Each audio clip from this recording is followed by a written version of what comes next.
In today's episode, we discuss the iconic hypercoaster that Worlds of Fun was able to successfully revitalize. Welcome to Airtime Traveler.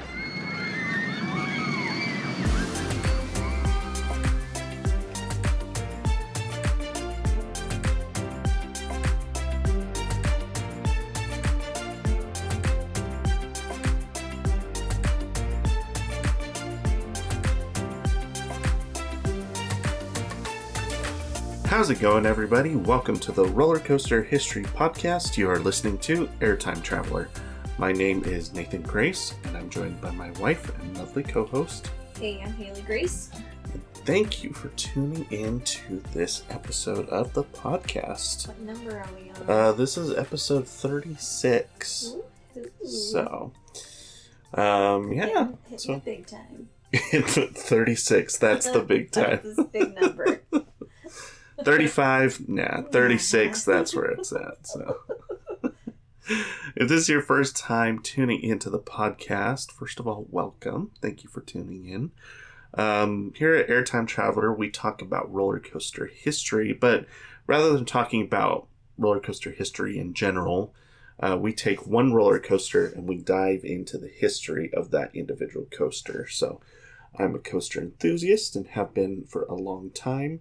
And my wife, Haley, is a member of the GP, or the general public. That's right. And so I'm here to do the research and tell the stories, and she's here to listen and to make me more interesting. Make history fun. Yeah, that's how it works here. So if you're not a longtime listener of the podcast, just so you are aware, we did have a baby, 7 weeks ago today? 7 weeks ago today. And we also have, so the baby is in the room with us asleep, so she should be quiet for the most part, but if you hear little squeaks or grunts, then you'll know why. Also, our dog is in here, so that could also be that could happen too. We just have we're just a circus of things. Yeah, at least we don't have the toddler in here. There's no way we could do it with the toddler. No way. So, no way. Toddler's asleep right now, so we should be good. Hopefully. All right. Well, before we get started, if you want to follow us on social media, you can go ahead and do that on Twitter/X or on Instagram.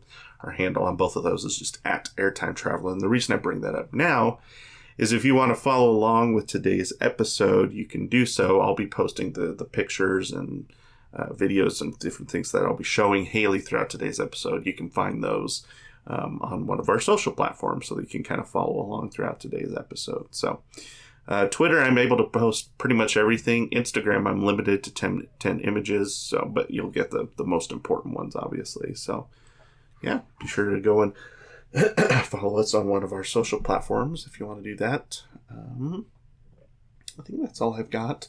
I was going to mention one thing. I don't even think I talked to you about this, but how dare you? We are going to be doing our very first contest for Airtime Traveler. So it'll be through the month of December. You'll be able to submit your entries for the month of December until the end of the year. I'm not going to spoil what it is yet, but keep an eye out on our socials for the next few days. I think I'll be posting about it on maybe Monday or Tuesday. Can you spoil it for me? Oh yeah, I'll tell you what it is. But it's something that I was thinking about doing last year, but just ran out of time, and now I've had time to kind of. What did they win? What did they win? Yeah. So if you win, and it is possible that there could be multiple winners, but it'll be a year-long process. Basically, you'll submit your entries in December, but we won't know the winner until the end of the following year. So it's a long process, but. The idea is it's going to be like an ongoing thing. Like next year, you'll be able to submit again for 2025 and et cetera, et cetera, et cetera. So, but the idea... Maybe we can have mini contests in between. Well, I mean, we don't have to just have one contest. We want to have other contests too, but... That's a long contest. Well, when I explain it to you, you'll understand why it has to be that long. So... they don't have to do stuff the whole year. They just submit it one time. I'm the one that has to do stuff throughout the year to keep track of, who's winning and all that. So this is not making any sense to me. Yeah, well, it's because you don't know what it is. Touche. They will win. Well, I have to figure out the best way to do this, but I think what I'm gonna do is it's $40 worth of coaster. Oh, there's the baby. $40 worth of coaster merchandise online. Whether that's if you want a nano coaster or like a new hat, whatever it is. If you can buy it online within $40 worth, then that's what you can get. So. You'll be able to, DM with us, and you'll be able to, we'll be able to finalize what exactly you want. But that's what we're going to do. So, all right. With all that being said, let's go ahead and dive into today's episode. So, today we are going to be talking about. This is our first time to this park. Okay. So, yeah, we're doing a new park for the first time today. So that's exciting. It's a park you haven't been to, unfortunately. So, again, I know 2 weeks in a row is a bummer, but next year. Next year? Yeah, because we're talking about Worlds of Fun today. Oh, okay. Yeah, so not too far from our neck of the woods. Just because Haley was pregnant this year, obviously because we have the baby. Haley was pregnant this year, so she didn't get the chance to go to Worlds of Fun with me this year. So next year, though, that's the plan. So we're going to be talking about Mamba at Worlds of Fun today. So Mamba, for you to know, because you haven't been to the park, Mamba's the big red one that you see, like as we're driving past the park, the big red hypercoaster on that side of the park. But I haven't rode it. We've driven past Worlds of Fun several times for other things. That we have family in Kansas City, and we got married in Kansas City, so we've been there several times. Haley just hasn't been to the park yet. So Mamba opened in 1998. It was a little over $10 million. 5,600 feet long. Still the 8th longest coaster in the world, actually. Wow. So tied for 8th longest, I should say. So. 205 feet tall and top speed of 75 miles per hour. Average 2023 wait time was 18 minutes, which seems really short. Like, from my experience at Worlds of Fun, the line's pretty long for Mamba usually, so 18 minutes seems really short, but I'll trust the data on this one, so... Trust the data. Mm-hmm. Trust it. Well, that's what I do for my job, so I guess that's all I know how to do. So, in the CoasterBot rankings, it ranks at number 132 in the country, which I will mention is 16 spots higher than last year.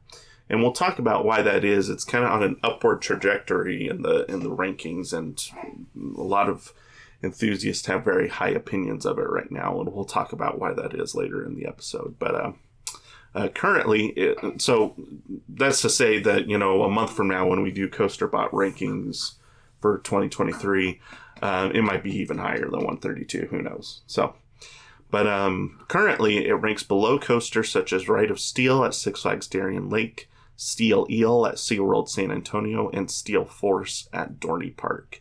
It ranks above coasters such as Goliath at Six Flags Magic Mountain, Titan at Six Flags Over Texas, and Wild Thing at Valley Fair. Wild Thing. At Worlds of Fun, it ranks second, but I'll just mention this. This is off topic, but so Wild Thing is that's the big hypercoaster at Valley Fair. We'll talk more about it later in the episode. They have a kiddie coaster that's kind of like over by it, and it's called Mild Thing.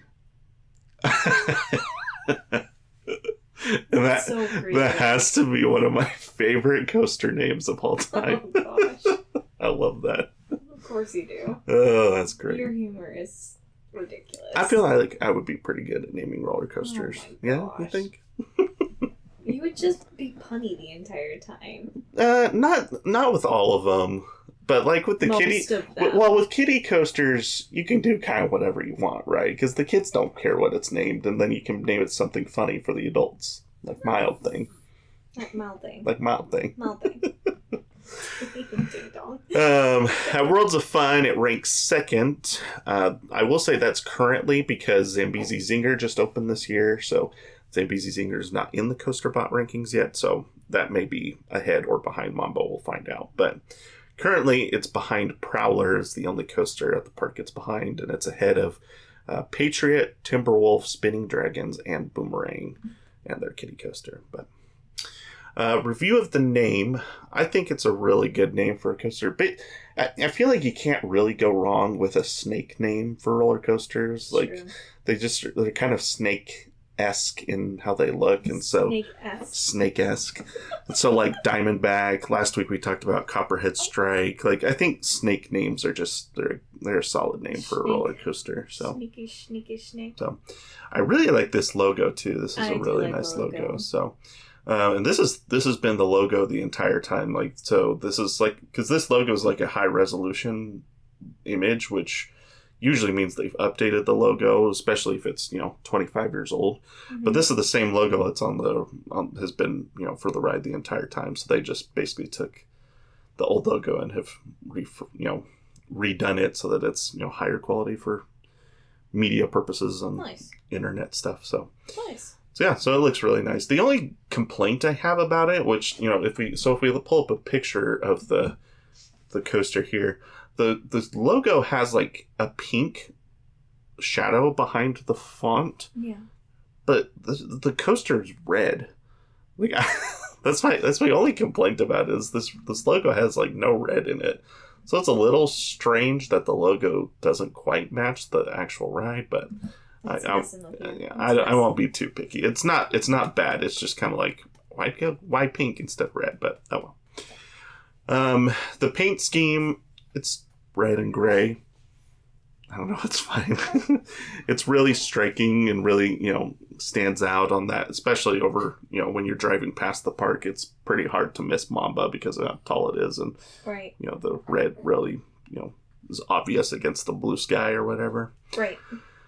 I do really like the trains, though, especially my favorite part. I like the big snake eyes on the front of the train here. And I think that looks really nice. That'd be really cool if they glow. They don't, but that would be really cool. So I don't know. Do like if they redid the trains nowadays, they could probably do that. Totally. But I don't. Trains with lights on them wasn't really a thing until maybe 5 to 10 years ago. So. The trains are a little bulky. That's just kind of the nature of the Morgan hypercoasters, though. They all kind of look that way. So, but the colors are nice, and I do like the detail on the front. So nice. Here's the park's description of the ride. Here we go. Welcome to the tallest and most iconic roller coaster at Worlds of Fun. The Mamba was introduced. You can't even do it right. Guys. We have a baby. I'm tired. Let's try that again. The Mamba was introduced to the park in 1998, and at the time of its debut, it was one of the tallest and fastest in the entire world. The release of the Mamba placed Worlds of Fun in an elite class of roller coaster parks. The duration of the ride produces a stunning view of the entire park, and even downtown Kansas City. There's a reason why I'm not a voice actor. Yeah. I have to do like 5 different takes. That's 2 weeks in a row I've messed up the How dare you? Oh, it's all this it's this little one's fault. So our listeners are going to be like, fail. No, I think it's more entertaining when I mess it up than when I don't. All right, tell us your opinion, listeners. There you go. I'll just mess it up on purpose from now. Gosh. Oh, customer reviews. Everyone's favorite. There were some pretty good ones for Mamba. It's funny that, like, I don't know why some rides only get, like, 10 or 15 reviews, and then, like Holiday World. Mm-hmm. Or, like, last week, it didn't have any reviews on Google. And then Mamba had, like, 1,200 reviews. What? So I don't know what it is about Google. Like, some people...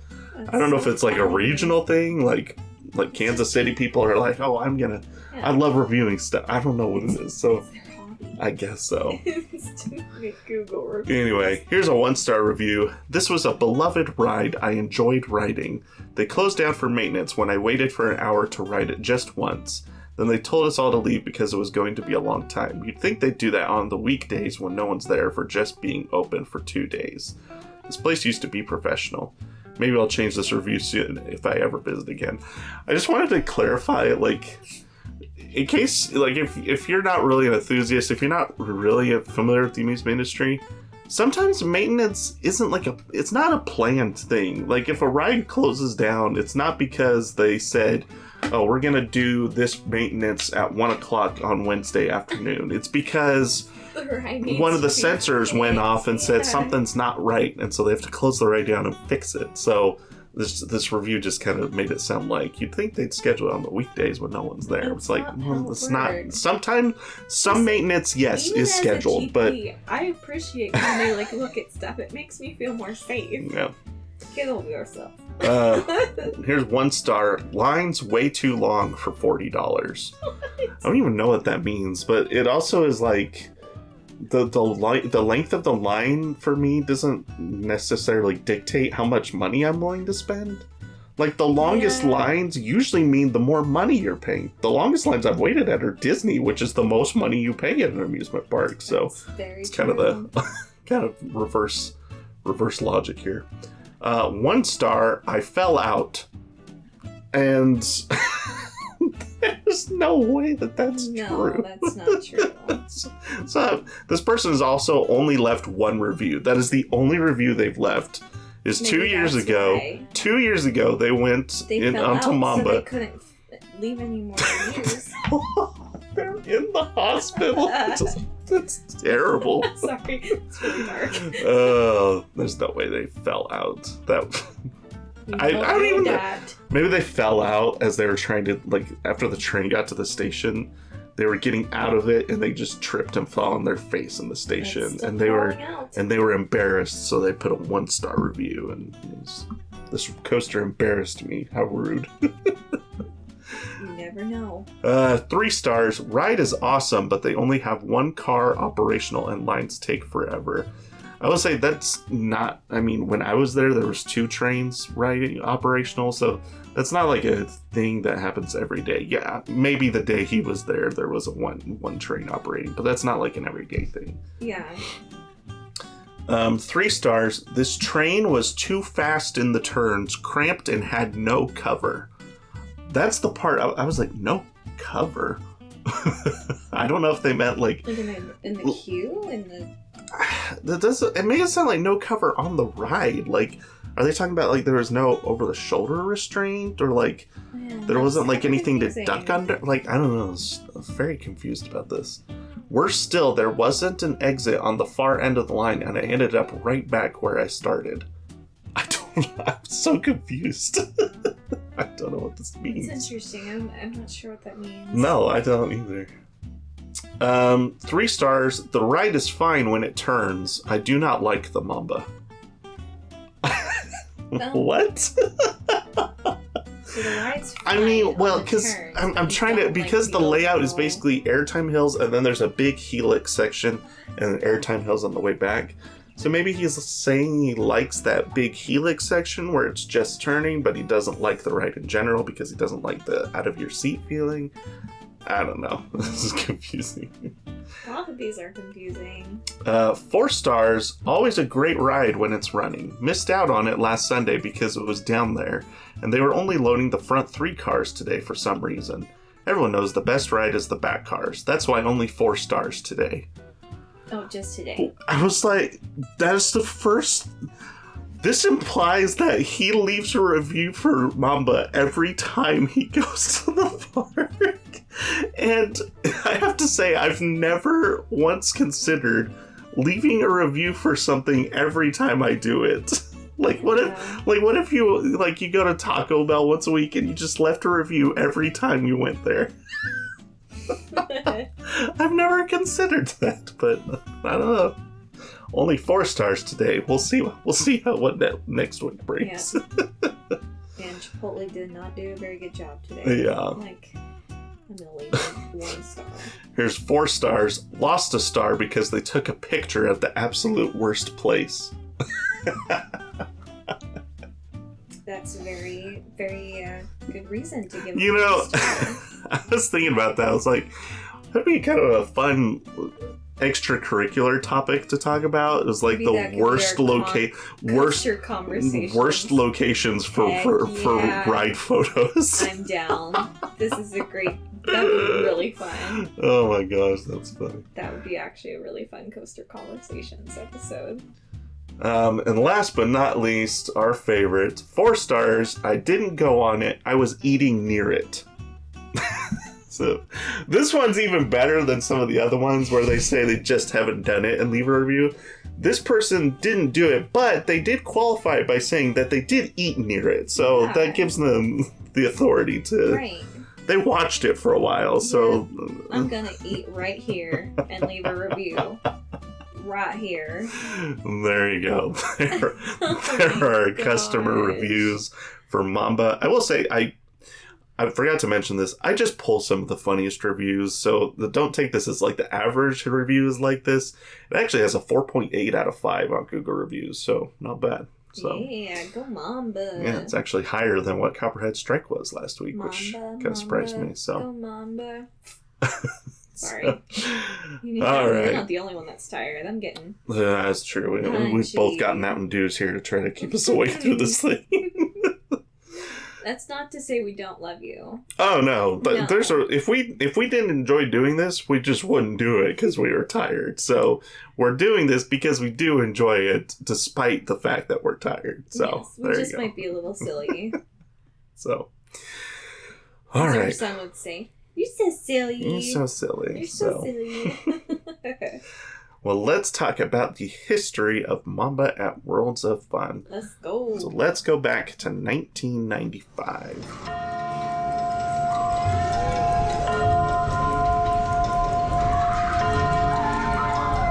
All right. I wanted to, before we jump into the history part of today, I did want to give a shout out to worldsoffun.org, which is a blog that has just kept a fantastic history of Worlds of Fun. Both so there's 2 editors. I couldn't figure out if they were just friends or if they're married. I couldn't. It's a woman and a man that run the thing, but I could not figure it out. So I'll shout out their name, or at least one of them. I'll mention their name later in the episode, but.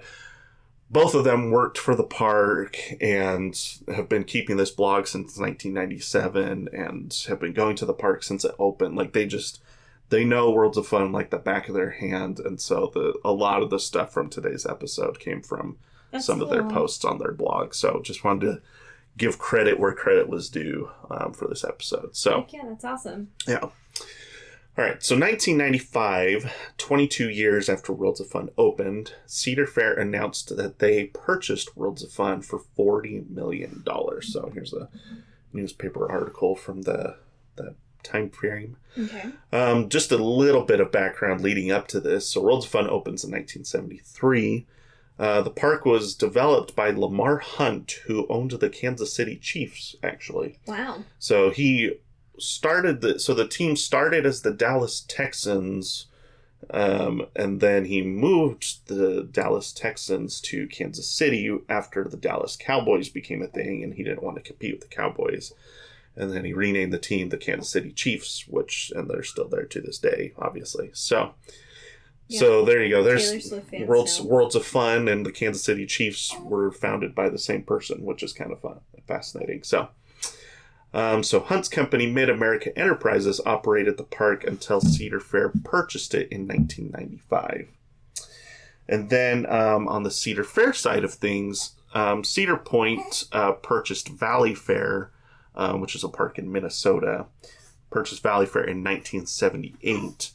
And then that eventually led to the formation of a parent company known as Cedar Fair. So Cedar from Cedar Point and Fair from Valley Fair. So that's where the name Cedar Fair comes from. And that happened in 1983. So then over the years, Cedar Fair has purchased several parks. As you know, they're one of the biggest chains in the country now. But back then it was just the 2 parks. And then in 1992, they bought Dorney Park, which is in Allentown, Pennsylvania. And then 1995, where we're at today, is when they purchased Worlds of Fun, which would become the 4th park in the chain. Okay? Yes. Yep. So that's where we're at, 1995. Okay.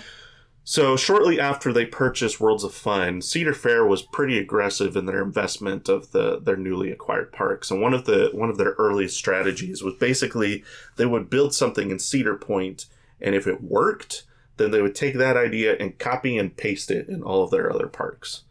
So Cedar Point was kind of their testing grounds, so to speak. And it kind of still works that way nowadays, so to a point. Yeah. So in 1989, Cedar Point opened Magnum XL200, which you and I have talked about before, but if you're not familiar, Magnum XL200 was the first full circuit roller coaster, so full, not a shuttle coaster, to surpass 200 feet. So that was a big deal. They called it the first hypercoaster is the name that it was given. And so that was a big deal. So that happens in 1989 and has kind of put Cedar Point on the trajectory they are nowadays of continuing to build record-breaking coasters. So Magnum XL200 was a big deal for the amusement industry. It led to the Coaster Wars, which we're not really talking about today, so I won't go into details, but we've talked about the Coaster Wars in other episodes. So because Magnum XL200 was such a big success for Cedar Point, they said, okay, let's put hypercoasters in all of the other Cedar Fair parks. For some reason, they decided to go with a different manufacturer this time. So they went with Aerodynamics for Magnum XL200. They decided to switch to Morgan for their hypercoasters at the other parks. I'm not really sure why. I couldn't find a reason because, they were pretty happy with Aerodynamics. So I don't know if Aerodynamics was busy. I don't know. I couldn't find any reason why that was the decision, but that's the decision that was made. So. Okay. So, in 1996, Valley Fair would open Wild Thing, which we were talking about just a few minutes ago. Wild Thing and Mild Thing. Yep, so there you go. Here's Wild Thing, a 207-foot hypercoaster by D.H. Morgan. Now, we talked about Morgan during our Millennium Force episode, but just quick recap in case you haven't listened to that episode. So, Morgan was a brand new manufacturer in the industry in the 90s. Wild Thing was their first really big coaster that they ever constructed. That being said, Morgan was owned by Dana Morgan, who was the son of one of the founders of Aerodynamics. So even though this was Morgan's first coaster, you can actually, if you look at Magnum XL200, these look like they were built by the same company. The support structure is the same, the trains are the same. It's kind of fascinating, actually. Yeah. So they basically, they look so similar that sometimes I have to remind myself that Magnum is not a Morgan hypercoaster like the rest of these. I'm like, that's Aerodynamics. Even as an enthusiast, I sometimes have to remind myself that because they look so similar. Drill it into your head. I know. So yeah, Cedar Fair officials were really pleased with Wild Thing's reception. People were loving it at the park. So they ultimately bought an additional 2 hypercoasters. I will say I can't confirm whether they bought them each individually or bought them as a bundle, because I know that coaster manufacturers will do that. If you buy multiple coasters at once, you can get a good discount on them. So I don't know if they did that or if they bought one to test it and then bought 2, or if they bought all 3 individually. I don't know. All I know is that there's 3 of them that they bought in total. So the second of these Morgan hypercoasters would go to Dorney Park.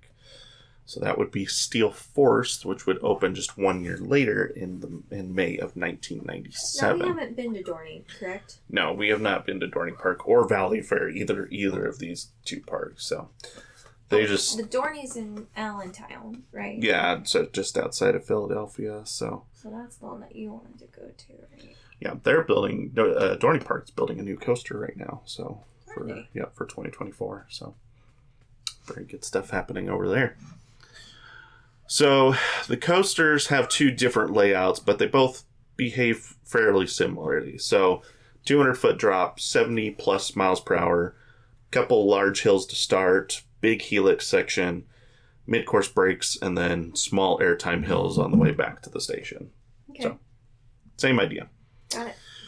So with Valley Fair and Dorney Park thriving with their new hypercoasters, Cedar Fair kind of shifted their attention to their newest park, Worlds of Fun. So, before we get into Worlds of Fun, though, I had to bring up this newspaper article that I not accidentally came across, but didn't have anything to do with what I was researching, but I still ran into it, and then it was just hilarious to me. So I was trying to find stuff talking about, if there were rumors about Mamba coming before the actual announcement. And so I found this article from August of 1997. This is in a Kansas City newspaper. And the title of this little article was Start Construction. So I was like, oh, hey, maybe it's like talking about starting construction on the new coaster. Because basically I just searched for, because sometimes, especially later, like in newspaper eras before, we got to social media, it was pretty common for parks to announce a coaster, but may not announce what the name of it was yet. And so I just searched for Worlds of Fun coaster and then put like 1997 through 98 and then just, search through all the articles to see if I can find anything that I didn't know yet.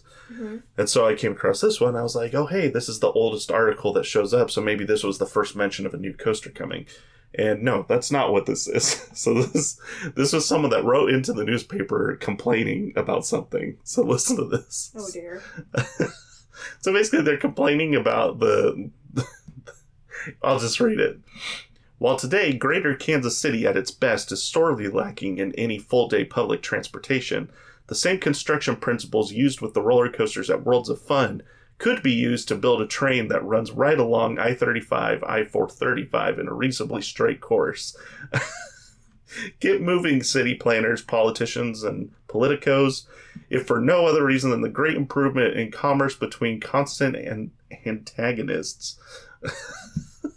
So this person was basically like, why do we keep building roller coasters when we could be building public transportation to the city? And that was their complaint. Get over it. So I was like, okay, well, that's not exactly what I was looking for, but that is funny. So the best part about That's this, like the first Karen.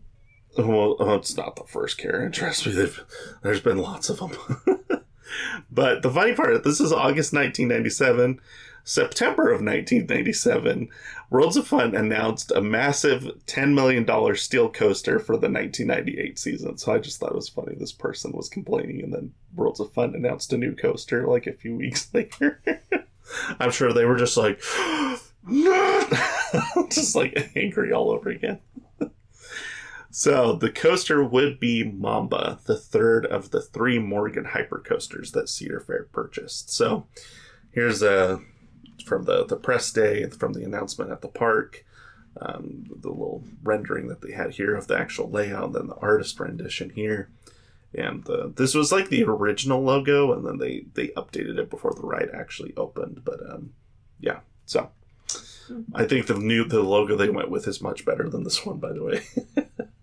So let's see, what do I got here? Yeah, the logo's kind of... It's fine. It's very 90s. It's very 90s.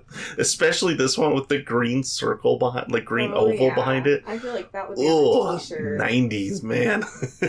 So 90s. Find something very similar to that in like consignment stores. Like this reminds me of like a logo on like a Jim Carrey movie. That's how 90s this is. Like, oh man.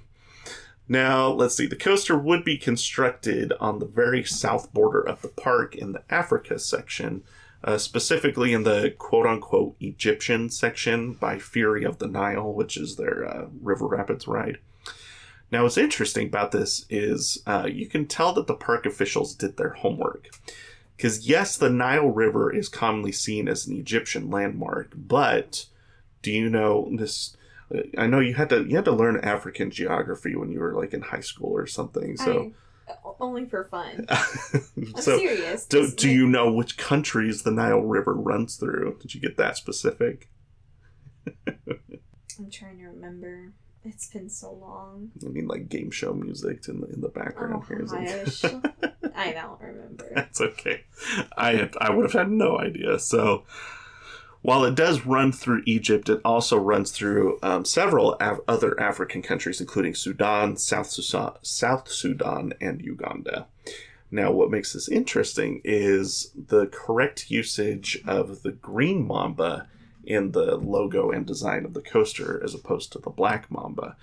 Because while black mambas are more popular, like people generally have heard of black mambas because they're like a really deadly species. And anyway, there's other coasters that are named Black Mamba in other parts of the country or other parts of the world. But they specifically went with the green Mamba on Worlds of Fun. And I had no idea about this. I didn't even find this in any articles or anything. I just was kind of curious why they went with the green instead of the black. Well, it actually works out because you won't find black mambas around the Nile River because black mambas are more native to southern Africa, where the green mamba is more native to the northern parts of Africa. So them choosing to use the green mamba when it was next to the Fury of the Nile attraction at the park actually makes a lot of sense, which is just kind of fascinating to me. So really cool. They either really did their homework or they just got totally lucky that they picked green instead of the black Mamba. I don't know.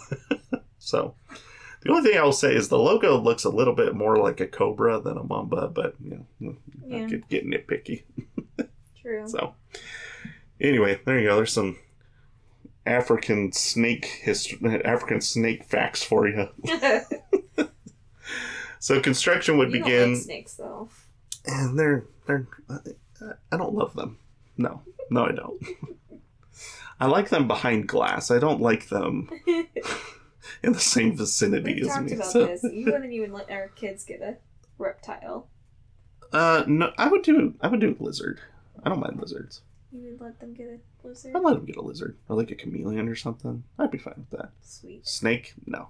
I'm going to convince them to get a lizard. No snakes. So construction would begin shortly after that. So here's some pictures from the construction.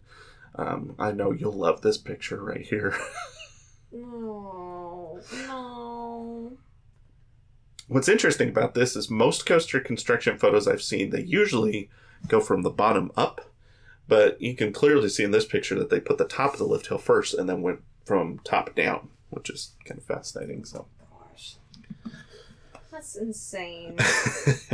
So, a lot of people don't know that the ride is most often quoted at $10 million, but that's just the price of the other Morgan hypercoasters.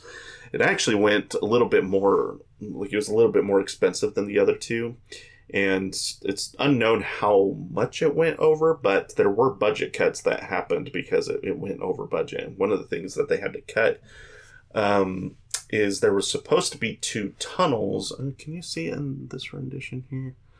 It's not in this rendition, but you can see it in, it's actually not even in the artist rendition. So I'm not sure. There are renditions of the ride where you can see the tunnels, which is, they would look like this here. These are the tunnels that are on Steel Force.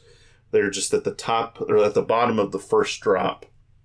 And then there's a second one that's directly next to it as you're making the return trip back to the station. So, but the tunnels got cut during the construction process because of budget cuts. But that was after they had already done some of the wiring for it. So this one of these people I was reading about that actually worked for the park said that if you go into there's like a maintenance shed outside the helix that like runs some of the electronics for the ride, and there is a switch in there for what was it called, enclosure 1 and enclosure 2, but they don't do anything because it was supposed to be for the 2 tunnels and then they never built the tunnels, so there's just 2 switches that aren't connected to anything now. So it's kind of funny. And this is on Mamba? Yeah, Mamba was supposed to have these 2 tunnels like Steel Force does, but it doesn't because it got cut during the budget cuts because it was going over. Yeah, so, but they did some of the electronic work before they got cut, and so that's why there's still 2 switches, switches for it out in the maintenance shed. So.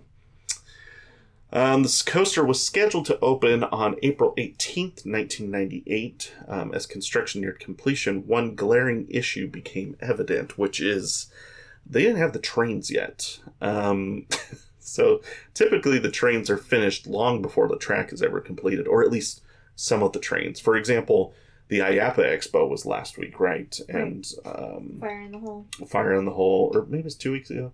I can't remember now what week it was, but so like the Fire in the Hole trains they showed at the IAPA Expo, Good Gravy trains were showed there. Penguin Trek at SeaWorld had trains there, which that one isn't just barely started construction. Wow. So, generally speaking, the trains come pretty early in the process. That way, once construction is complete, they can just go boop, and put the trains right on and start testing. But the trains were running behind for Mamba, and by the end of March, the 3 trains that they had ordered had not been completed yet. And so the ride is supposed to open in 18 days, and they still don't have any trains. And finally, like, just days before opening, I don't know how many days, but I think it was 4 or 5 days before the ride opened, they got one of their trains. And so they threw it on the coaster, and they started testing it. We gotta get it ready. So they had a few days to get this thing done with just one train. Yeah. But they managed to pull it off, and on April 18th, 1998, Mamba would open to the public as scheduled. So here's some pictures from opening day, actually. It's pretty fun when you get to have opening day pictures. Sometimes you don't always get those. So you can actually see the landscaping wasn't even quite complete right around the ride. You can see all this dirt and chain link fence that's just up. And so they finished some of the landscaping down here, but up around the ride, it was still just kind of cleared out. But looks nice. The paint looks nice and the trains look good and all that. So opens on April 18th, 1998 and continues to operate to this day. The ride experience is as follows. Let's go. After a small drop out of the station, the train makes a left turn and begins to climb the lift hill. The train then drops 205 feet and hits its top speed of 75 miles per hour. Riders ascend back up another 184-foot hill, and then down the other side. At the bottom of the second lift hill, the train makes a slight turn to the right before ascending another large hill. At the top of this hill, the track flattens out before turning right as it begins the large 540-degree helix. The helix starts at around 150 feet tall, but drops down to ground level and remains low to the ground throughout the rest of the helix as it follows the terrain. After exiting the helix, the train turns left and ascends a small hill into the mid-course brakes. After exiting the brake run, riders traverse over a series of 5 small airtime hills as it heads back to the station. After a banked left turn and a larger right turn, the train hits the final brakes. So, the layout is very, very close to Steel Force at Dorney Park. In fact, a lot of people mistakenly believe that the 2 coasters are clones of each other. And I'll be honest, before I did this episode, that's what I thought too. Interesting. It doesn't help that they're painted the same color too, so it kind of just feels like they're the same ride. They're twins, but they're fraternal twins. Yeah. I actually saw someone else describe it that way, so it's pretty funny that you said that. But so here are the layouts for the 3 of them. So here's Wild Thing, this one on top here. This was the first one. So you can see it goes out, and then this one has 2 helixes that it does, kind of a figure 8 helix, so to speak. And then comes back in and does 4 airtime hills on the way back. Here's Steel Force here, which does a very similar thing, except it just has 1 big helix instead of the kind of the figure 8 helix that Wild Thing has. And then also does 4 airtime hills on the way back. Now here's the difference for Mamba versus Steel Force. So the first 2 hills are pretty close to the same, but when it drops to the bottom of the second hill, it has that slight right turn, which is why you can see Mamba is actually shorter, like as far as how much land it takes up. It's actually shorter than Steel Force because it makes that turn, and then it does the whole helix section and then comes back and straightens back out again. What else? So what were the other differences? The helix is slightly different because they both follow the terrain, and the terrain is slightly different for both parks. So it's the same concept, just they're slightly different in elevation differences and stuff like that. Before entering the helix, Mamba levels out where Steel Force actually does a little airtime hill and then goes into the helix. And then the last thing is Mamba actually has 5 airtime hills on the return trip, where Steel Force and Wild Thing only have 4. So very, very similar.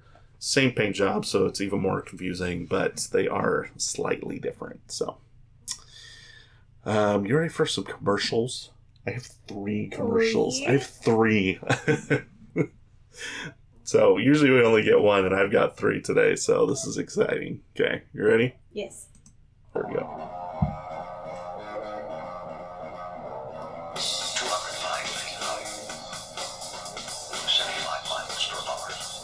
This is so 90s. 3.5 G's.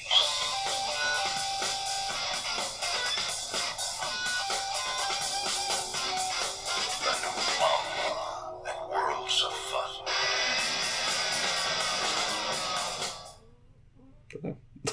Fun. So, very 90s. Then we got this one.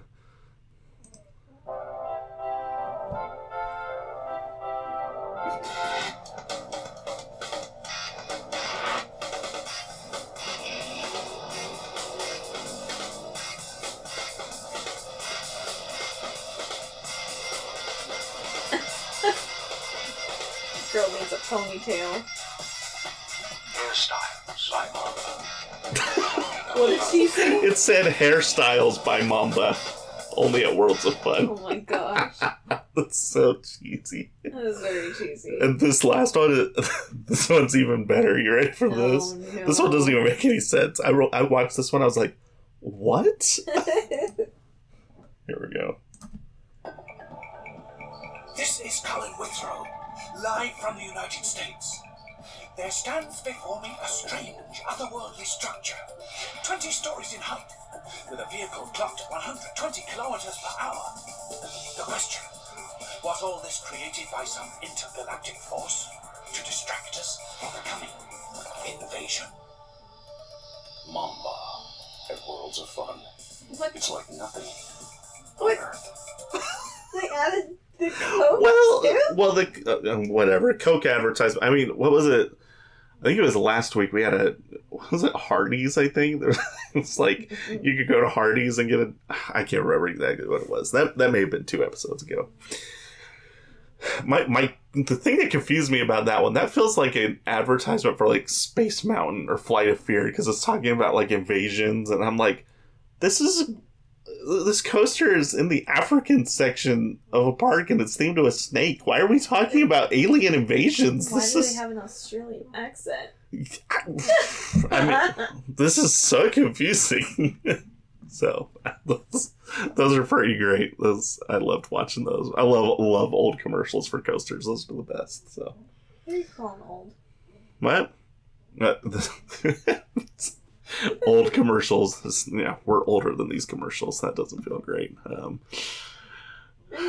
Our followers are going to be like, man, I'm like those youngins over there. I don't know. We have some listeners younger than us, some that are older than us. So Everyone's young at heart. that is true, especially in the coaster enthusiast community. Amen. Oh, that was pretty funny. So, reception for Mamba was fantastic. So even though it was one of several hypercoasters to open in the last 9 years, prior, from 1989 up until 1998, Mm-hmm. it was still tied for the third tallest and third fastest full circuit coaster in the country. And that being said, most of those coasters in that category were long ways from from Kansas City. Mm-hmm. So the closest one to Kansas City was actually Magnum XL200 at Cedar Point, which was like a 12-hour drive from Kansas City. So, that's a long way for anyone in this area to have been driving to go ride one of those coasters. And so a lot of people, a good portion of the GP that came to Worlds of Fun in 1998, and probably a lot of enthusiasts too, had never been on or even seen a coaster this big before. So it was a big deal. So because of the hype surrounding Mamba and the fact that the coaster only operated one train on opening weekend, I don't know when they got the other trains. I just know that opening weekend, they only had the one train that they finished just in time for opening. So the line was insane for opening weekend. Can you imagine? Like, I wouldn't want to first hypercoaster within a 12-hour drive, and it's opening weekend, and there's only one train. Like, I saw reports that the line was a quarter of a mile long. Like, it went all the way through the whole queue, all the way back to where the entrance for Fury of the Nile was, all the way down the hill. Like, I have no idea how long people waited in line that day. I couldn't find any reports on the actual length of time. But wow, that was that must have been crazy waiting. Yeah. Because it's a long coaster too. It's like a 3.5 minute coaster from 3.5. I think it's 3.5 from when it leaves the station to when it pulls back in. So how many trains did they have running? That one train. Because they just finished the one right before it opened, remember? Gosh. And so they were running one train. That's when you ask yourself, is this really that worth it? Or can I wait next weekend to come back? I'll come back. That's how I would be, at least. Oh, man. That would take forever. So that's dedication for some of those people. Yeah, you know what you would need? Is you would need like a camp chair, so that way you can, just bring it through the line with you. Have you seen people do that before? I haven't seen it at an amusement park. I've seen it like Black Friday sales or stuff like that, but I've never seen that at a park before. When we went to Disney one time, of course it would be Disney. I saw somebody, and it was just like a little tiny fold up thing that they had. It was like a stool, but like folded up, and it was really small, like maybe up to like here on my leg, and like that was it. It was just, it folds up, and then we like would move it. Oh dear. That doesn't surprise me. So maybe next time I'll get one for myself. There you go. go. All right. Well, that's the opening. I don't think I have anything else there. Now, one of the pieces of Mamba's history that's most important kind of occurs over the first few years of the coaster's life. So, during the park's first 20 years, they had added some pretty impressive coasters to their lineup. So, they opened with the original Zambezi Zinger back in 1973. That was really popular, especially among families. And then over the next several years, they would open Extreme Roller, which was one of the earliest corkscrew models. Mm-hmm. And then in 1980, they would open Orient Express, which was a big 50-mile-per-hour custom looping coaster from Aerodynamics. It had interlocking loops, which was only the second time that's ever been done. So that's kind of cool. Do you know what that means? I'll show you. It's like this. So there's two loops and they intersect between each other like this. That looks insane. Looks pretty cool, huh? It does. So there's only one. It's only two coasters that have ever had that, as far as I know. This one and Loch Ness Monster at Busch Gardens Williamsburg. So they were building some really cool stuff at Worlds of Fun throughout the 70s and 80s. And then in 1988, they had to close Extreme Roller. But in 1989, they would open Timberwolf, which was one of the largest wooden coasters in the country at that time. So the park was on a really great trajectory as far as its coasters were concerned. Well, shortly after Mamba was announced, Zambezi Zinger would actually close. It had just become too expensive for the park to operate because it was built by Schwarzkopf, which Schwarzkopf went bankrupt around that same time frame. And so it was just too expensive to maintain the coaster after that. So a lot of longtime Worlds of Fun guests attended the 1998 season with a kind of a bittersweet taste in their mouth because Mamba was there. It was this big, shiny new coaster, but the Zambezi Zinger was gone, which was a lot of people's favorite. So I kind of think of it as like if you went to Magic Kingdom. It's a Sour Patch Kid. Sour than sweet, or is it sweet than sour? The world may never know. I'd like to think of it as like if you went to Magic Kingdom after they had to demolish Space Mountain for some reason, but they built like a brand new roller coaster that same year. Or like if you went to Silver Dollar City the year, they had to close Powder Keg, but they opened a new launch coaster. Like it's just kind of like you miss the old, but at least there's the new there. So it's kind of a, like I said, bittersweet taste in their mouth. So, let's see so Mamba and Orient Express continued to operate as the headline attractions, but Orient Express. So this is the Zambezi Zinger right here. This is Orient Express. Orient Express had started to have issues throughout this time frame, and at the end of the 2003 season, Worlds of Fun closed Orient Express without really an announcement. Like they basically announced it after they had already started demolition, so nobody got a chance to like get their last rides or anything. So within a 5-year span, the park had lost 2 of its most popular coasters, which is never good. So So it was a bad deal. And we'll have to do a Halloween episode about Orient Express sometime because it's a pretty crazy story. And obviously we'll talk about Zambezi Zinger when we do a Zambezi Zinger episode talking about the new one. We'll talk about the old one and the new one and all together in one episode. Right. So but we have to ride it. We have to ride that one first, so which will be next year. So I would not be surprised if we do a Zambezi Zinger episode next year. Okay. That's kind of what I wanted to do today, but I never got a chance to go on it, so we'll have to... That's okay. So that's okay. Mamba's really good too. So. Yeah. So on top of that, the park had removed several flat rides and shows. It kind of feels like Cedar Fair came in and was kind of like, okay, let's get rid of all this fluff. Like they just kind of, all the shows that they didn't want and all the flat rides. And then they probably would have kept Orient Express, but it had problems. And then Zambezi Zinger was just too expensive. So they just take out all this stuff that they don't need anymore. But that basically left Mamba as like the only big attraction. Like, you could argue that Timberwolf was pretty big, too, but at that point, it was 15 years old, so, and it's a wooden coaster, so it's probably getting rough at that point.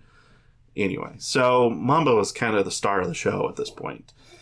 And so, through 2004 and 2005, Mamba was basically the backbone that held up Worlds of Fun throughout those seasons. Like, if Mamba wasn't there, it was like, why? I mean, there's nothing else there.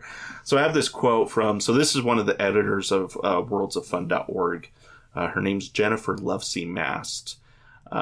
So just shout out to her because she had lots of great stuff for this episode. But this was a quote that she had from that her experience going to the park during that time frame. She said, "Simply put, Mamba became a legend not because it was a home run hit out of the park when it first opened, even though it was, but because it was there when it felt like at the turn of a corner, who knows what else wouldn't be there. It was a 205-foot, 5,600-foot long red steel piece of bedrock. Mamba was almost instantly put on the road to become a legend because it filled for us the terribly empty shoes left behind by the two biggest roller coasters the park had had up to that point." So it was kind of like, we can still go to Worlds of Fun because Mamba's there, I guess, even though, we don't have, Zambezi Zinger was gone and Orient Express was gone, but at least we have Mamba. That's kind of how it felt. Mamba. Yeah, so fortunately for Mamba, it didn't have to hold the park up on its own for very long, because in 2006, the park would open Patriot, which would be a B&M inverted coaster, which is still at the park to this day. And then in 2009, they would open Prowler, a GCI wooden coaster, which actually won the Golden Ticket Award for Best New Coaster in the industry that year. So, wow.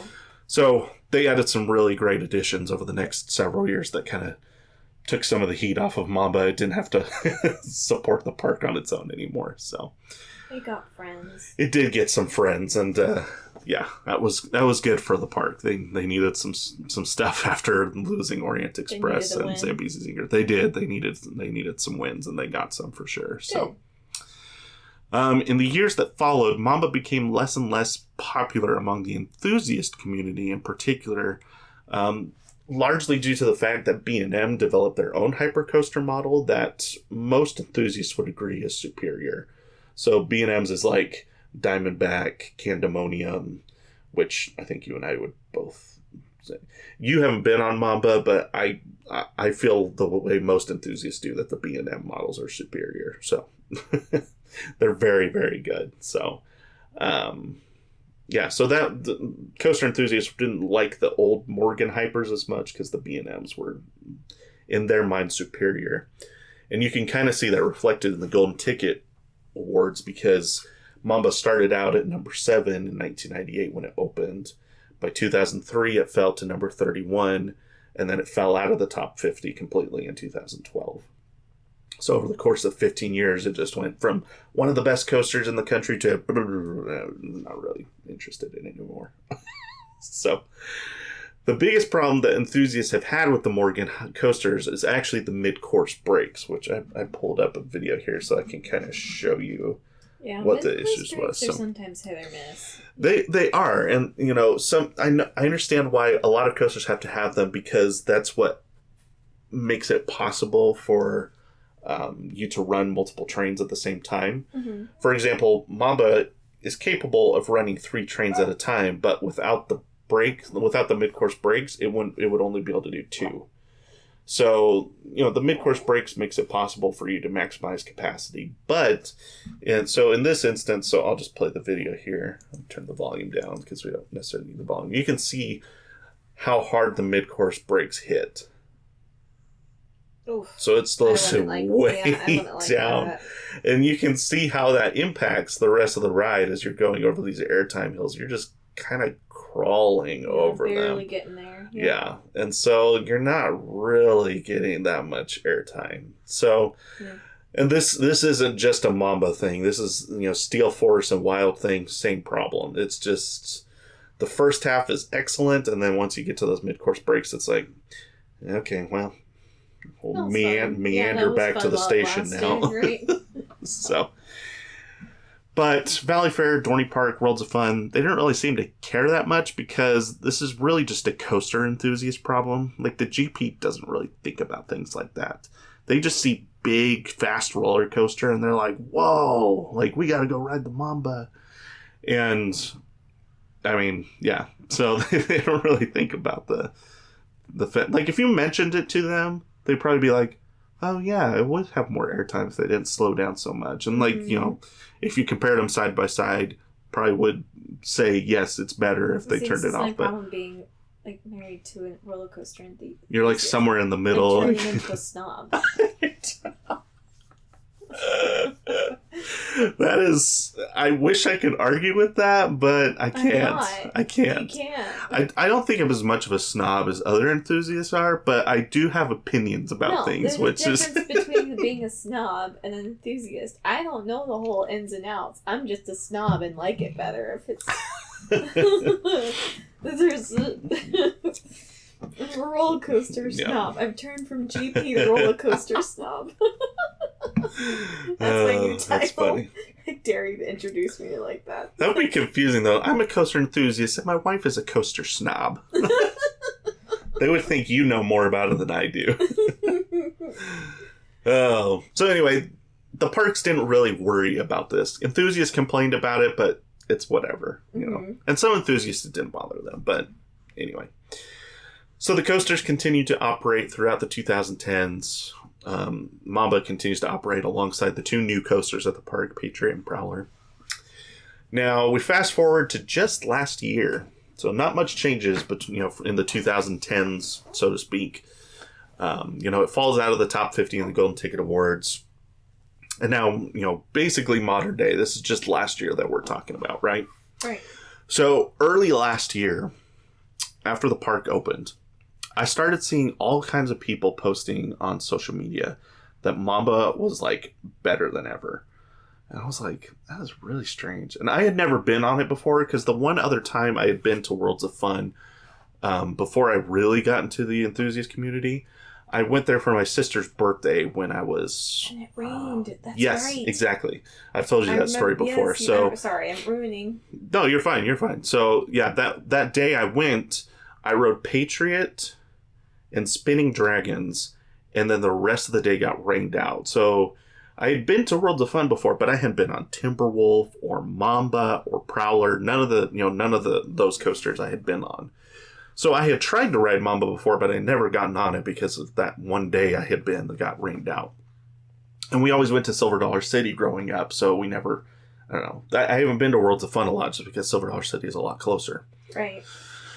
And so I started hearing all these things that Mamba was running better than ever, and I'm like, that's interesting. And so turns out, as I kind of watched those tweets and posts and stories over the first few days, it seemed to not be a rumor. It seemed to be true that everyone agreed, like, Mamba was back. So what changed? Well, turns out what happened is at the time, sometime during the 2021, 2020, somewhere in that time frame, but Worlds of Fun never announced anything, so the timing on when all these things happened is kind of iffy.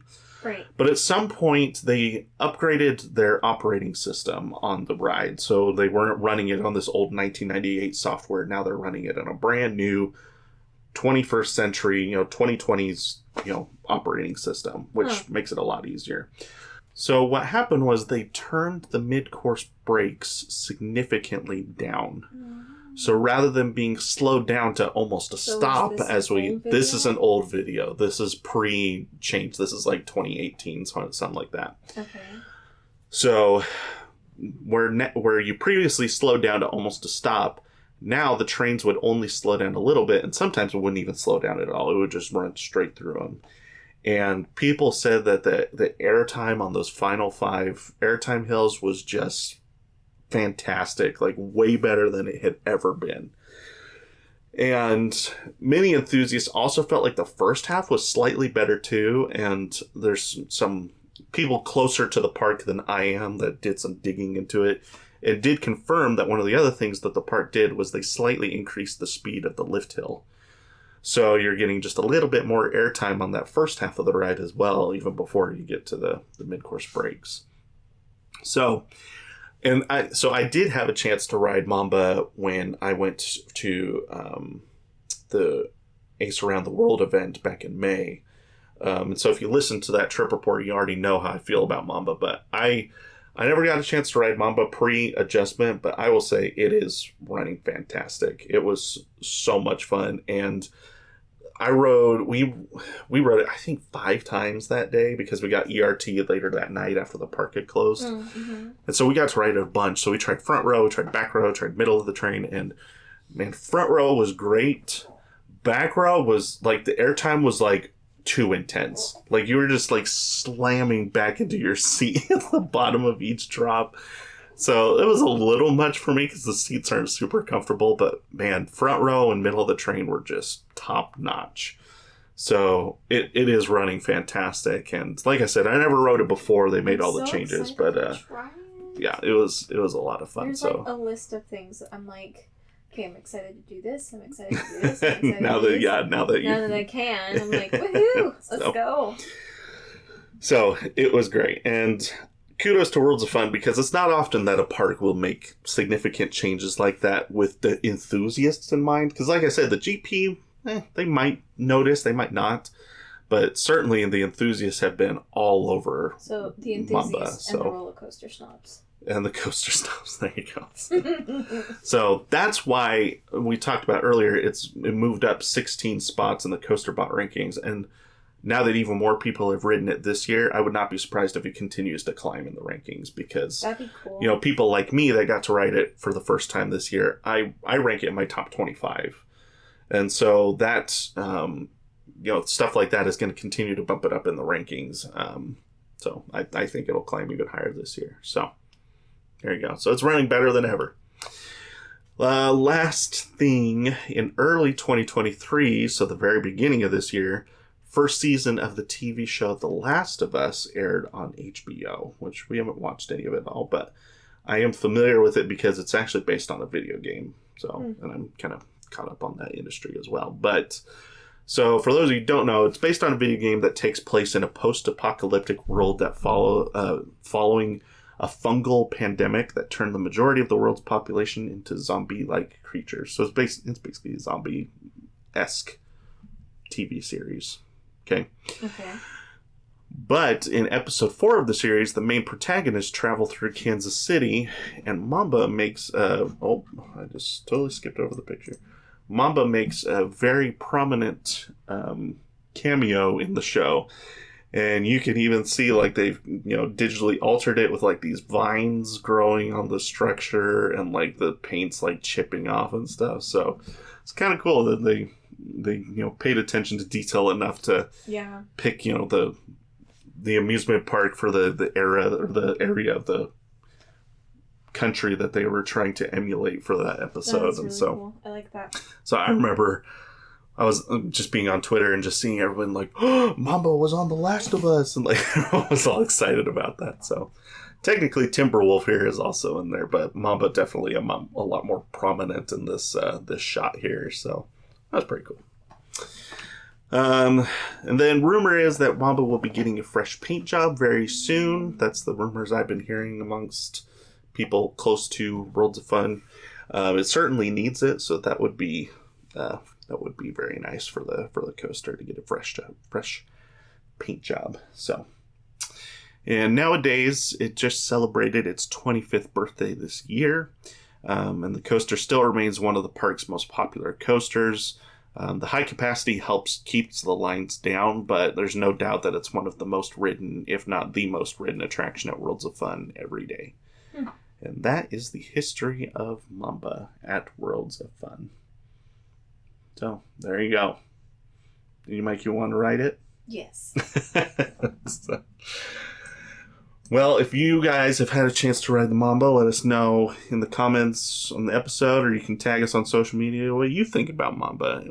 I'd be curious to hear some of your thoughts if some of you had a chance to ride it pre and post mid-course brake run update to see I would be curious to see your thoughts on like how different it feels nowadays than, before they made the changes. So it's definitely was a fantastic ride when I got to try it a few months ago. So,